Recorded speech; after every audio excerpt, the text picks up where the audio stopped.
What's up, guys? We are back with a MOTU Masters of the Universe review, but we're taking a look at something a little bit bigger today. We have got a new and a very long-awaited Mondo release on deck today, which of course means we are talking 1/6 scale. It's pretty much the only 1/6 scale that I do anything with, and we're taking a look at two of them actually. So we've got both versions of HORDAK up today. So we've got the regular version, which is kind of the vintage toy inspired version, and the PowerCon exclusive Filmation variant. So they are very similar, but then of course kind of very different at the same time. The one thing they do share though is packaging. Packaging is the same across the board for these guys, and in typical fashion for a Mondo release, they do get a big slipcover on the outside. So we've got Snake Mountain here, so you've got the face of Snake Mountain, and then you've got kind of the snake of Snake Mountain. This is probably the one packaging thing I kind of wish they would have changed up for HORDAK going forward, because when I think of HORDAK, I don't think of Snake Mountain. I think of the Fright Zone, and I feel like this would have been a good opportunity to introduce something that's not this, because there are, what, 8 releases now that use this, and only 2 that use the Castle Grayskull version, or at least that's how many I have based on some variants. So it's a great packaging, like, don't get me wrong, I absolutely love the artwork, but at the same time I would have loved this to be the opportunity to get something new. Like I said though, it is a slipcover, so you know, pop it off and you've got our actual packaging within. So this is the big deluxe package. These are both the limited edition Mondo exclusive, so they've got the sticker on them, but you've got some fantastic sort of monotone artwork of HORDAK here on the front in the He-Man cross. It is one of those magnetic clasp style boxes, so if you wanted to, you know, take him out and put him back in, I don't know why you'd want to keep him in the box.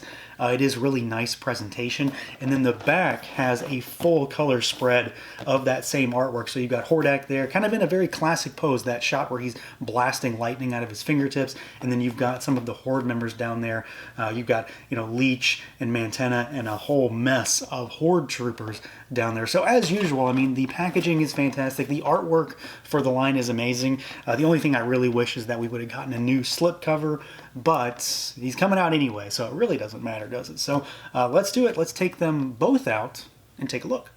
And here we go, out of the package, our Mondo HORDAK. So again, like I said, this is going to be a 2-figure review, because I mean, ultimately I can't really justify doing 2 full reviews for each figure. They are, I mean, 90% the same figure, so there's really not any reason to do them separately, and this gives you a good idea of what's similar and what's different about them.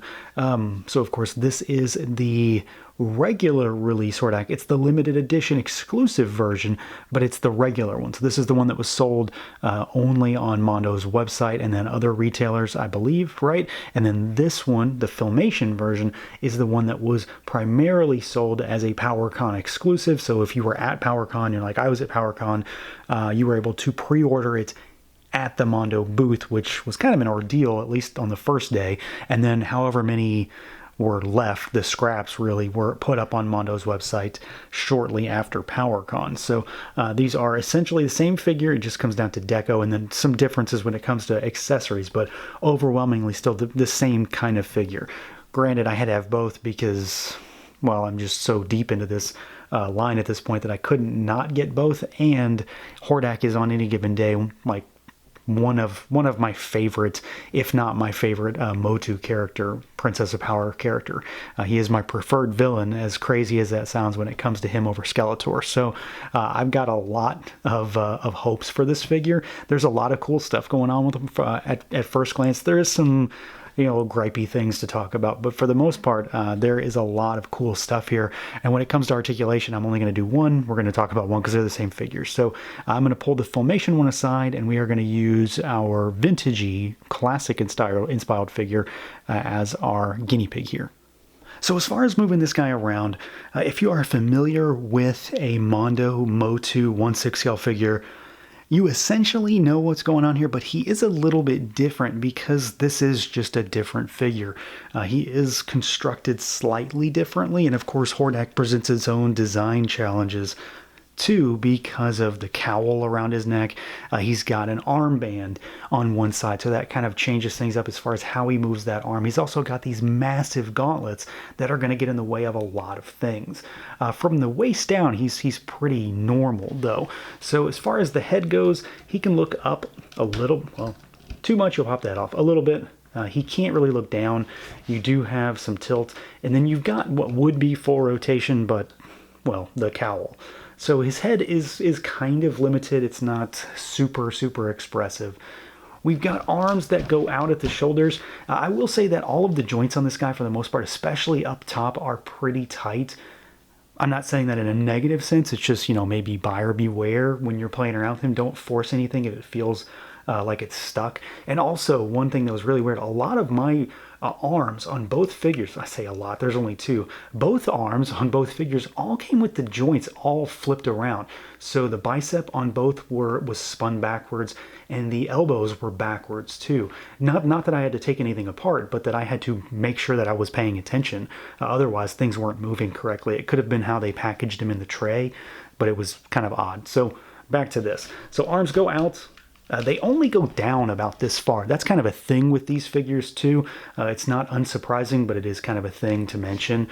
They, of course, will rotate all the way around. They do have painted joints, so you might see some flaking. You've got a bicep swivel here. This is an area where things are kind of tight. We've got a single jointed rotating elbow, but the gauntlets get in the way really bad on this guy. So they really don't go too far. And especially, because of how the arms sit, like that's about as much as you're going to get as far as bending him. So that is definitely a negative. For me, we've got our standard sort of ball hinges. So they peg in and then you've got a ball hinge at the wrist. So they go in and out, and then they rotate. The gauntlets do kind of get in the way there as well. There's kind of a theme when it comes to that. As far as the torso, it's really just a brick. So he rotates. And that's it. There's no crunch, there's no movement because he has this big armor piece. It just 100% gets in the way. So he's going to be pretty limited as far as moving him around. I've been relatively okay posing him, don't get me wrong, but at the same time, he's not going to be super dynamic either. As far as the waist down, let's sort of pan down here. We've got legs that go out only about this far. So that's also another thing. Like I said, a lot of stuff just kind of gets in the way because his design presents its own challenges. This is not a furry loincloth. It's actually fairly rigid, so it does stop him from moving. His legs only kick forward about this far too, and they kick backwards slightly. There is a thigh cut up there. You do have your standard double jointed knees, and the knees will also rotate at both the top and the bottom to some degree, so you can kind of swivel in and out there. This kind of takes the place of a boot cut, really. And then down at the ankles, you've got some hinges, and you've got a rocker. He rocks pretty good, honestly. There's really not much getting in the way. It surprisingly gets over this little lip very easily, so you can kind of break his ankle to make him move. So yeah, he's still very much on par with, I don't know, the rest of the line, but that's not to say that he doesn't have his own challenges, because he is a very different figure because of how he's constructed. So many of these parts are solid and rigid and different from what you see on He-Man or Skeletor, that they just get in the way. So things like his, Fright Zone codpiece here are going to stop him from moving in a way that is similar to He-Man, but it's also not too dissimilar in what he's actually capable of. Would he not be wearing some of this stuff? So the articulation is kind of there, but there's a lot of bits and bobs and things that get in the way. Now, all that being said, and take that at face value, there's still a lot of things that get in the way of his articulation. Don't get me wrong, I do wish that some of this stuff was a little bit more pliable and that he maybe had, more ab articulation, which would definitely help things a little bit. But I've really not had too much problem putting him into some decent poses. This guy, though, is really about the looks for me. And I know that's probably to be expected. I say this all the time for a lot of figures. ultimately it always is going to come down to the looks and the aesthetic and the design and how well things are interpreted in plastic. That's not to say I don't want him to move and I wish he could move better, but he looks so amazing. And I've been kind of enamored with this one since we knew he was coming, and then of course to find out that we were going to get a Filmation variant, because the Filmation look is my preferred look for Hordak. It's just been something that's been very much on my wants list, and then getting to see them in person at PowerCon kind of made things a little bit more exciting. So we're going to talk about aesthetics and, kind of give you an idea of what is similar and what is different, because ultimately, for the most part, everything is similar here except the heads. So you've got a different color scheme as far as the bodysuit goes, but the armor is the same, and then sort of the detailing is the same. But the detailing on this guy is absolutely fantastic. Like the weathering on the Horde logo on the chest is really, really nice. And you can see from the vintage, retro-inspired Hordak here, the gray one, the black and gray. This is very much what Mondo does with this particular line. They take a lot of influence from various things and make their own version. So there's a lot of classics in this, and there's a lot of vintage in this too.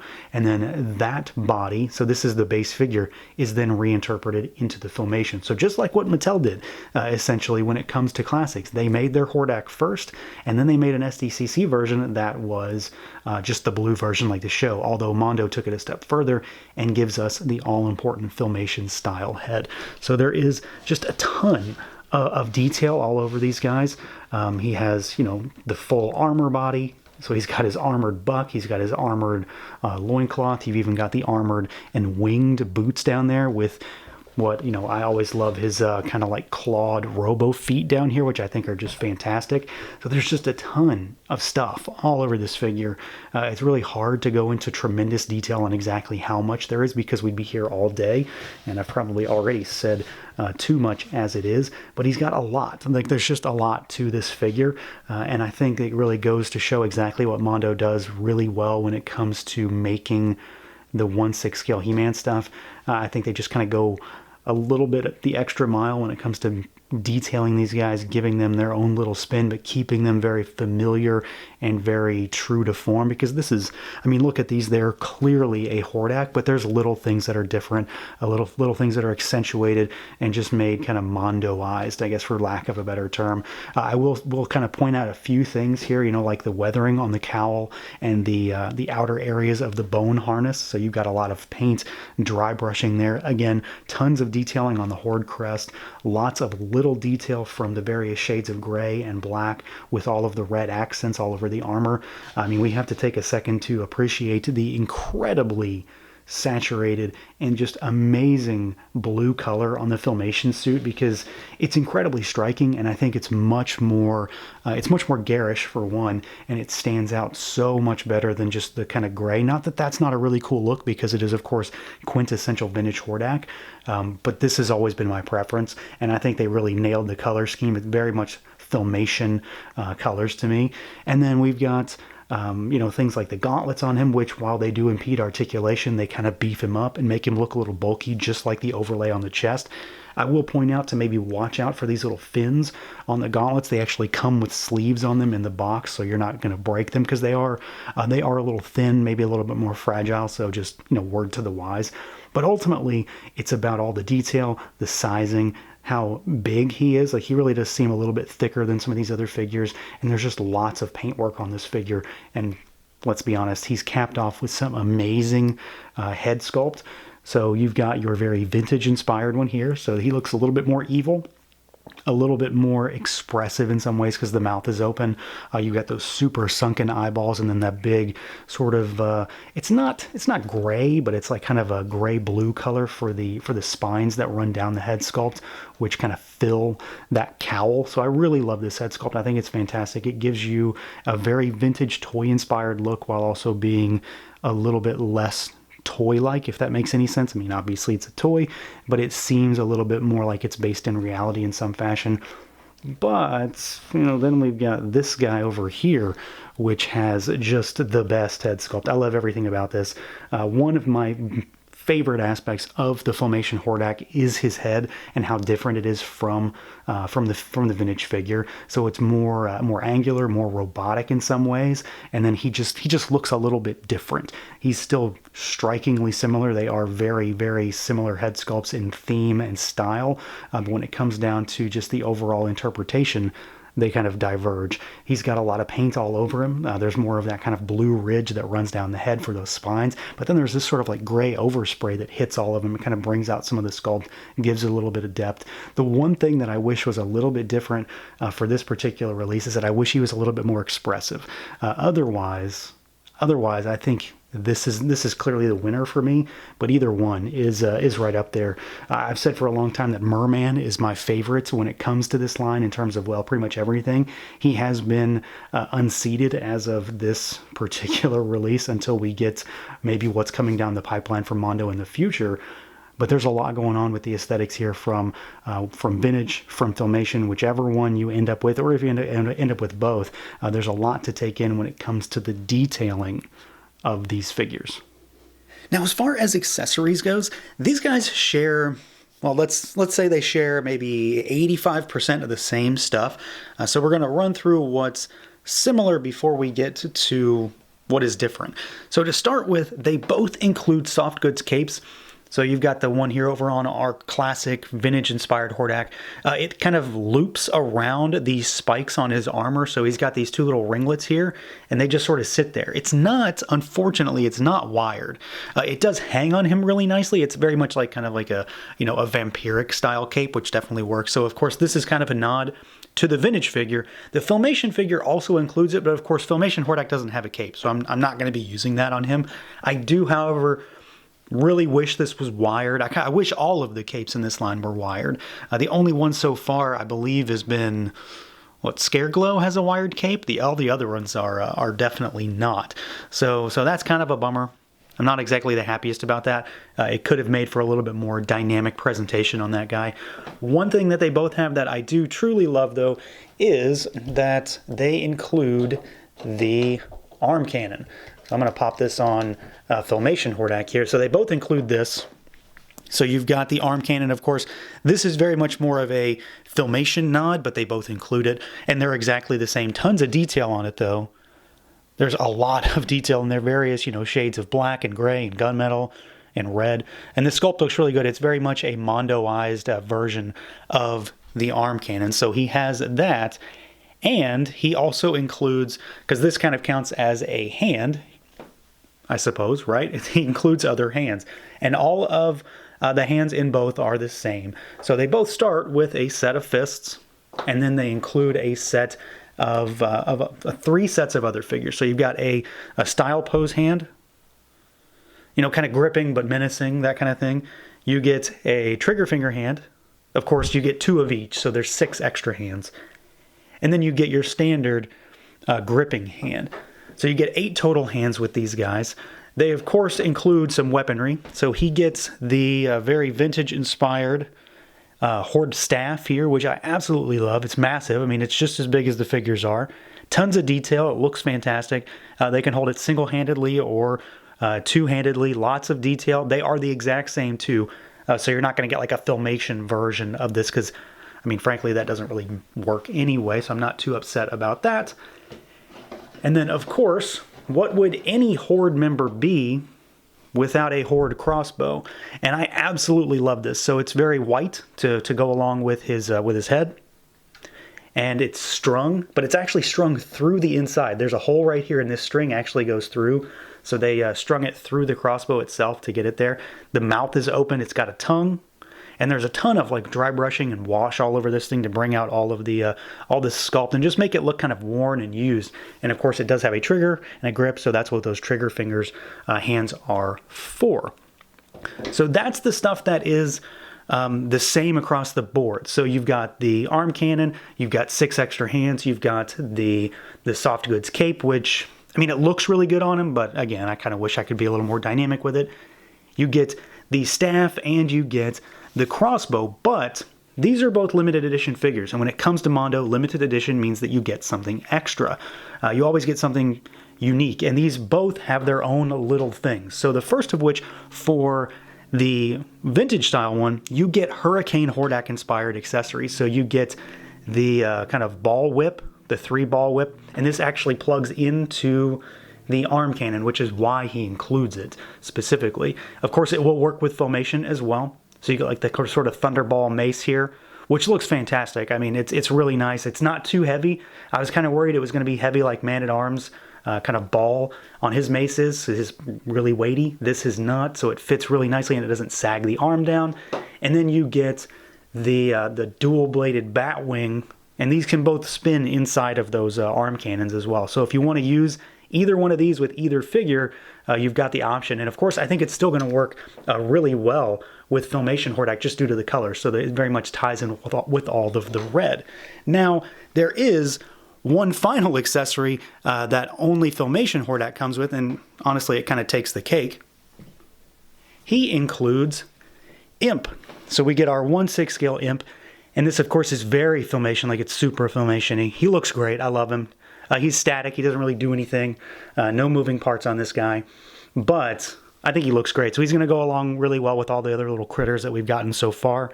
I love to see these. I think they look fantastic. And he's sized really well. I mean, he's not too big. He's not too small.